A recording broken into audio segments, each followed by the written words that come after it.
voin hi ni ku ania zirtop ni ing ka sia calendar te po hi en lo na rei vele tol do ka hei go ti bapti sau sarang tan chok do na jingdar nga le mi somli pasari ni hei ai chok ma thei tor ka ne ge thi an lo kal dei me a boy rei khop me tiang vel chuan kan ya le hei jin kong zo le tanila pathian in kan jin kong ate min shroi se a thara wi min chen chil se kal do nang o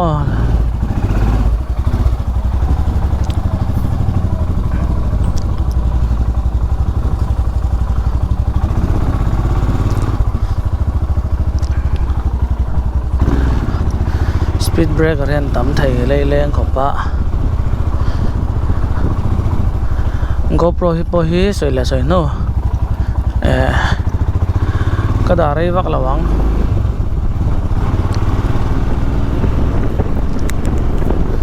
sut lewa don ya tukin jing hianin ei turmu mal kalo nei lo topa chu wang chuanin arem chang changa ei tur kanin ngai tu angai don ani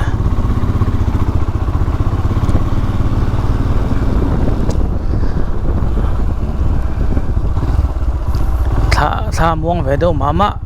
to ang chi hamo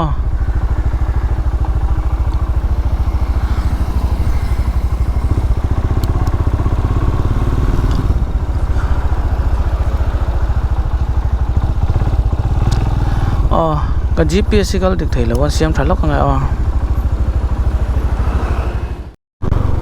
ole kan dik vel ching ka sia hei ka jen kong top lampang kalo zo le don to nia tukun sing chu mishing an latlem khop mai chuanin kong te so ka bo lo tur ngai la so flyover a tur nge tur lo wa po ka chia lo flyover tur chon ni ring ngot dila ale ding zoi nom hu le nga la ko ni lo la tan thale nga lo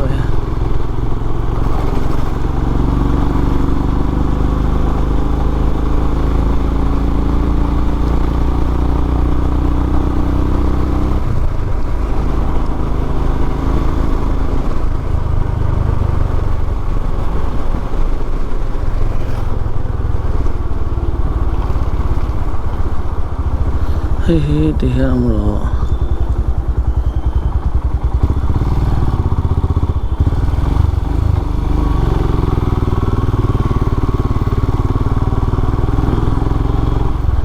an siam thalok tang kan GPS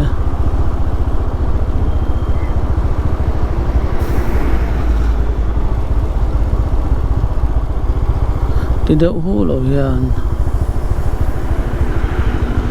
ti deuh khan hati tur khalom tro ani lo te chuanin boi thak le jing dai ania chuanin jing dai ni mai baka traffic jam mai in khopui chung chuasan kan tum le ang kan ti dan ngai te khan come on jin kong hi dal paru puinan kan la le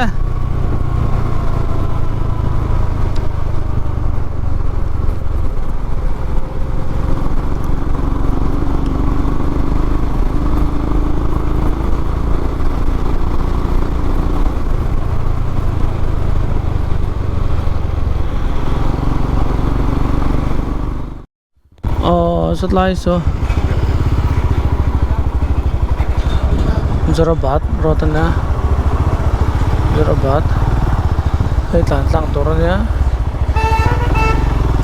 ti hian tlan tlang ang nong lam tangin hon nan lo pe vele se bok se tlan de yang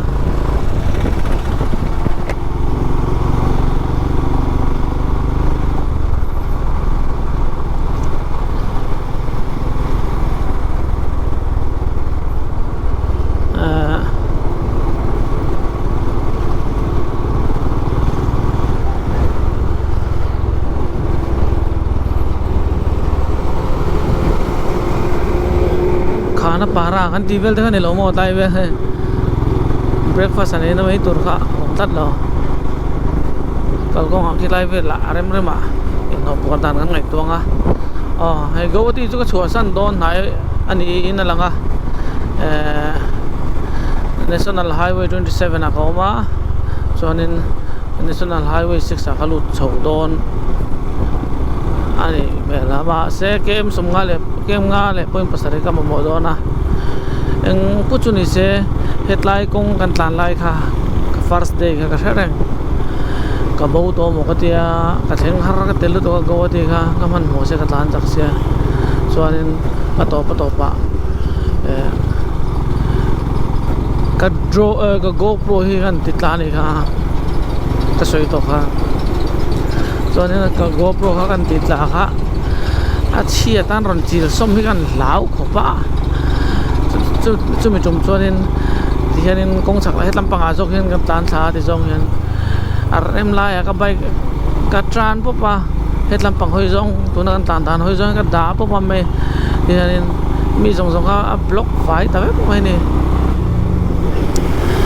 an ron phon luai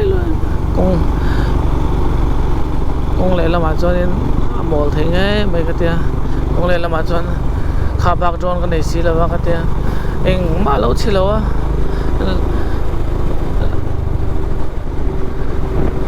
ti han asira hanin lo ve ben ikala zel pot don te nga daro chuan rem chang ken mole don nia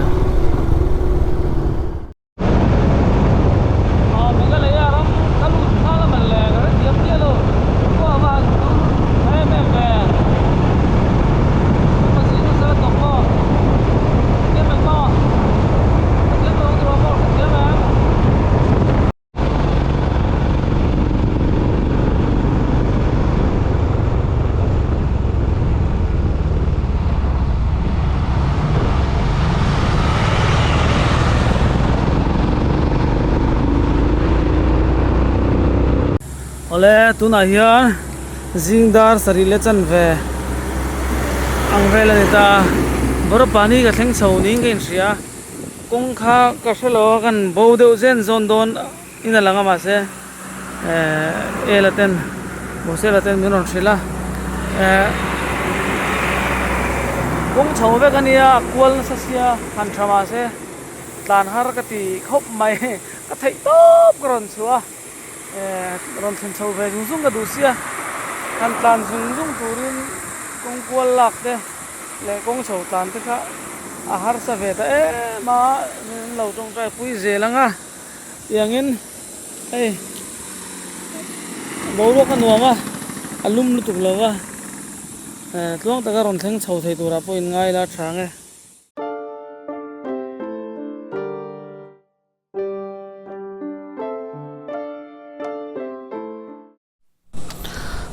le tuna hianin bor pani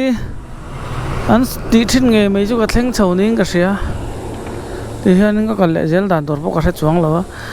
sutlai Google Maps so kan enanga chang ka ring lawanga khatiang wela khanin ka om chho do na ni chuanin hetlai bor pani area wel hi video ron mutir cheu kan du dewa kan ding khomuanga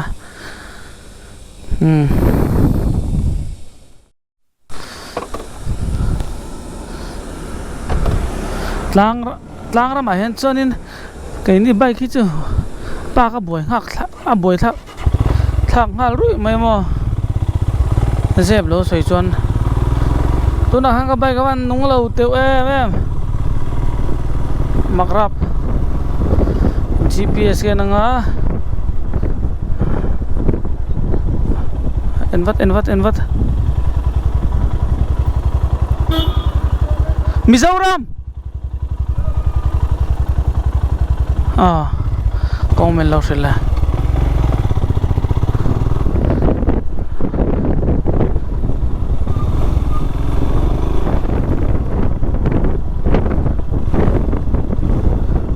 कौन सा रास्ता मिजोरम में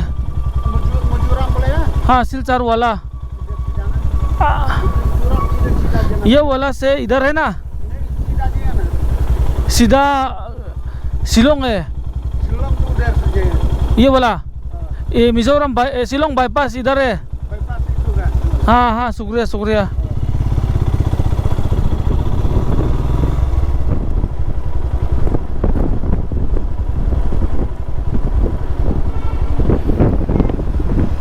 हाँ jangan so delok. Yeah brother, yeah, where is the Mizoram bypass? Shillong, this one. If I go this side, Shillong. You can go. Shillong. Oh.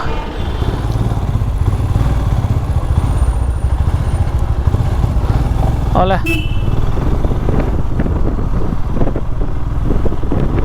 Shillong bypass road. Yo, what thui dọc về.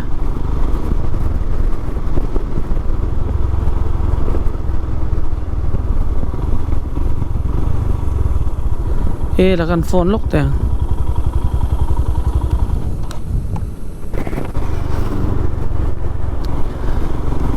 Ole tu nak kanin Shillong Tangwal la kabia.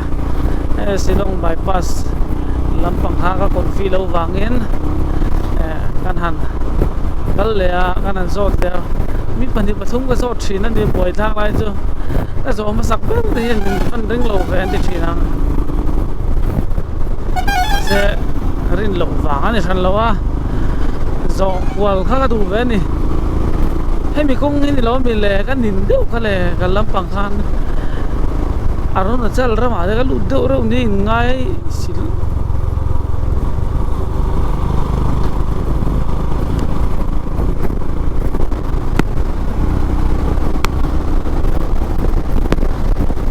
lai mun nge kong ni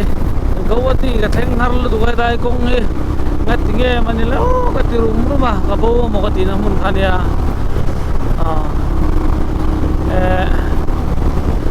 hetam pang hi Shillong ania ti hian in sil char ka pan chau ngar ngar do na Sonapur kha ngai na tom lo khop mai do na go bai ding lampang handlebar ding lampang he Sonapur khanin na vibration kana spot in spot nati chia atla dai maya Sonapur gate kami atanel lu do na khanin ka ding ta tifin te po kai ta khania kai kami ni te ngai do chuan voin ni te hi kan theng zo lo wanga ti te po hi ka ngai to thina te ka ho me ki alo mum he mai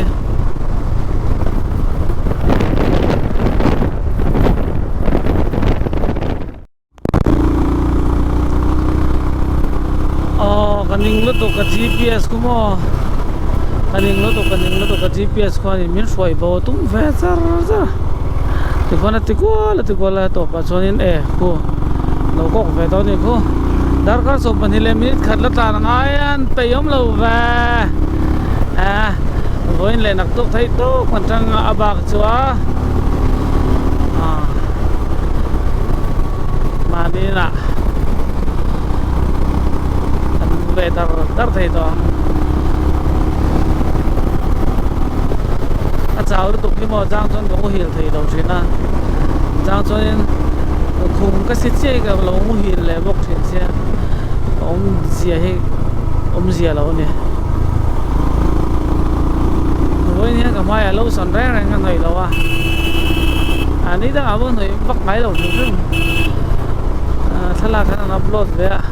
sunset mang ra ram te ma kan ni do za ti chun ni tin do lang chuan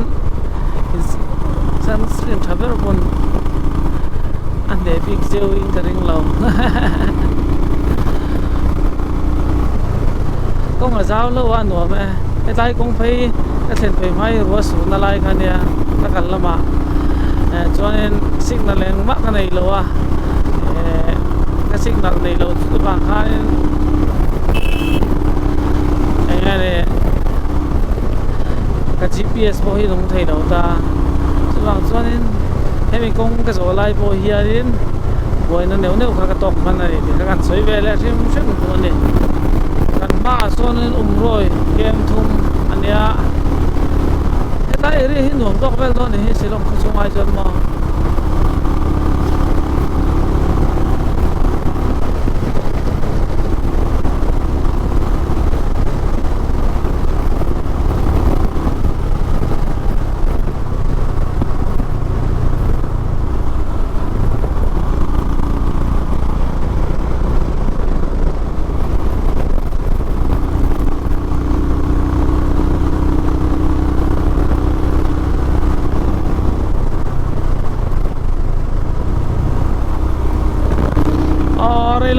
ti lang le cha uang a cái nu thei to kalau ti lan sak kalau ti lang le nga chuan in thei to ben plan chho le do na ni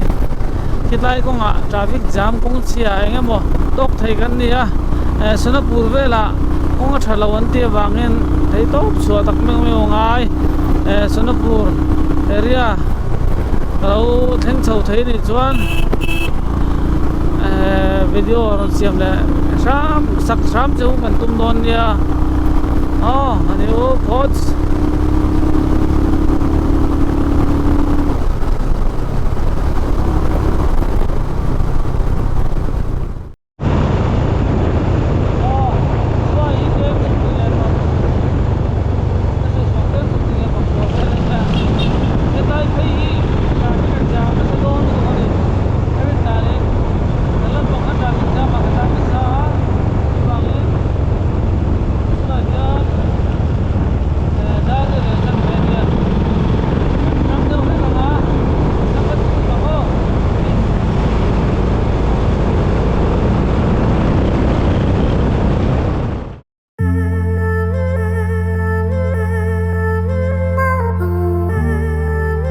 ole tuna hian mukla ti mani katlan pel ji a so ta so dil te ma kom na muni ka thelo bypass bulvel kha mani le so ta so in kong peng thua mo ma pathian za ra kat luang e lo tong tai pui tu te lom le mai emong chang ka chunga lai traffic jam zual kha ka pal tang to bo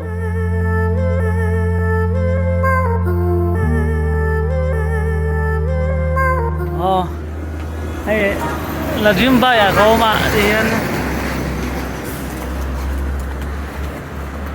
cái này zarda ka lai do zarda ka rai chin te cha oro ka nom to ko mai silong chu silong ta kan ti me ka lai ya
le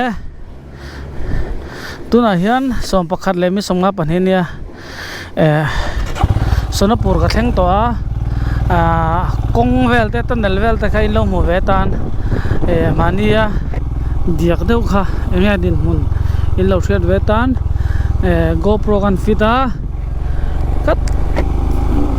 luang khop mai pathian roina zara hei kamatlan muang to a chuanga thian pa chuanga ka phone a ai zo la kom mo chai local te atia min lo mo kha du ve box sia kitai vela karon chu thale hal don sia atia mong chang kat lan chawa chuanin phone call sang sang ka manga natik wal ve na sa hey sonapur zo ka thleng thla chu alo ni vele tareng mai pathian min soina aro pui tak zet kan kal zelanga kitaya bypass te po kanan zong le nok anga kong hi kalam panghan ti ma chiat po ka thasi lawa kalam panghan chone man mo phili khop maya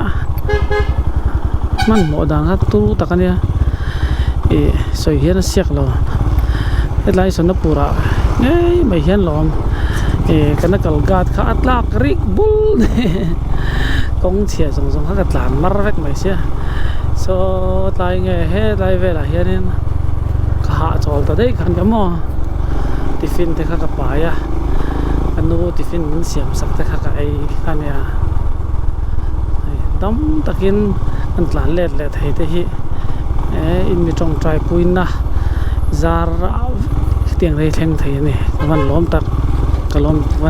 van lom tak em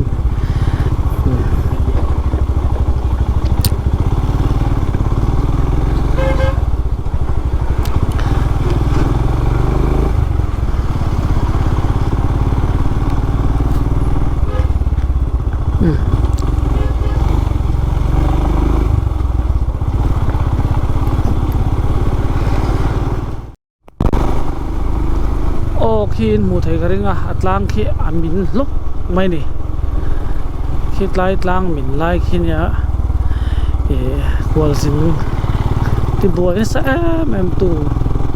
chu sarpisian video te men ron thona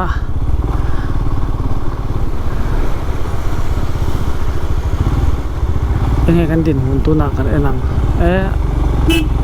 athap mele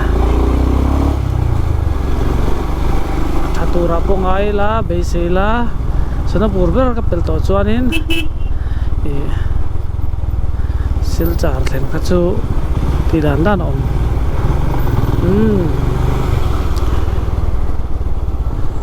khai hey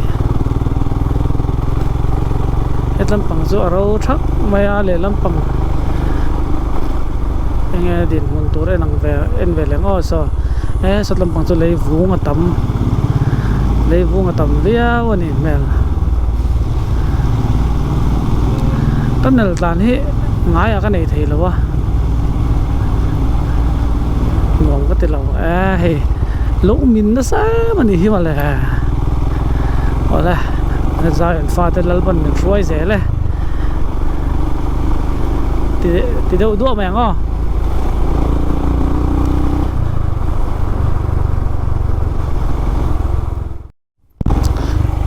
tiang a hian chuan ding dei lamo tla na nuam ti hian taksa hi so ve to lawa khup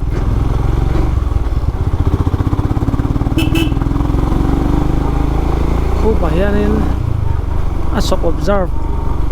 thakop mai ha chuwang chuanin a ding le kau zel mai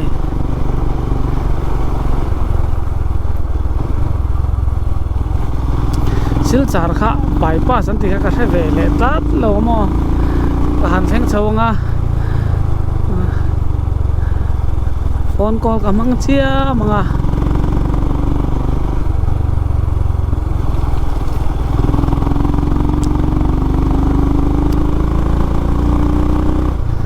cháo satui le ge cha ka silcha vai reng te cháu sa tui le ka zong anga kan aya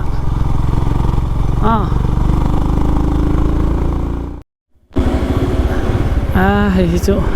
vathar var ve hon hen pe vera top zeli lamo ai zol de ningot lo yan chon mi zo ram po nai hon pe pop zeli la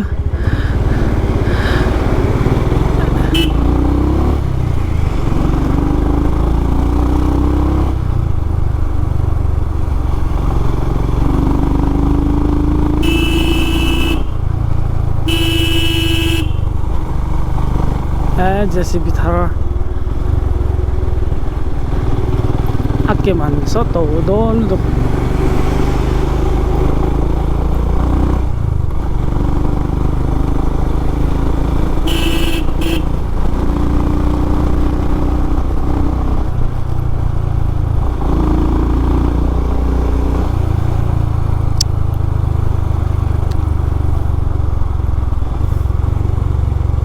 Silong kha vot nom tok vela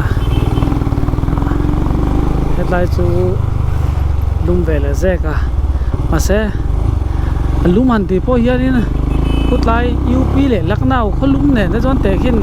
chi zia za ngani lawai lum thai la do ma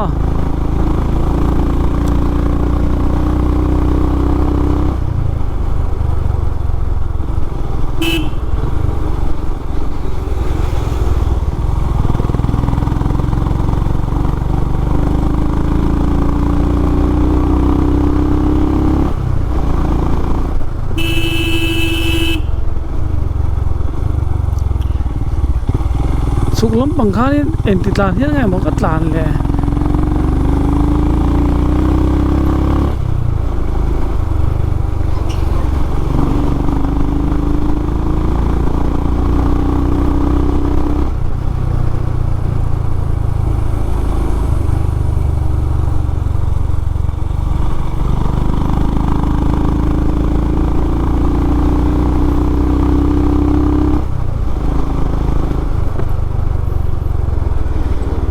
GoPro hi shoot ka do a chan chu ka tai no ways ka ti thina sil char vela amo ka tai vai reng te vela sil char ko in mun ne ang mi zo rider tlan tam lo do kanin hole mai don emin yang tro ta hian kan in shoot anga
saying ay zak zoom mela cute na no bereng thilpo ni se khu mena henzel milo pete u khoi mo em le nam azun pur ka zolo sem tu them thiam zia yim mela ka bu het ta ka chon be ang hian ni ne zun mi phur nget mur vate it kheng to em it lan to em ka mangai na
check a do say so that min la chom ni din ho check a do say la ta ka ga no dia ka tin lo lo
dầu lên tu lê lờ thăng dài lên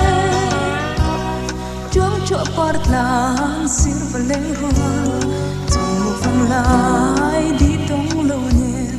mình ban đi dư chẳng lời nhà ô cả la đủ lại đi mình đơn từ lắm thương xì lúa địa thứ thải côi bông tê khéo dâu mùa cả đi ru na chú với đi làm thương môi từ hẹn khlên lê và quay part la sia tiếng ra về dài tin rem thiêng ô lệ tơ re con nunen đi ngay đúng lên dài cánh lâu xa ô cả la đủ lại mi mình đơn từ lắm thương xây lúa lung lên bia thứ thải côi bông tê khéo dâu mùa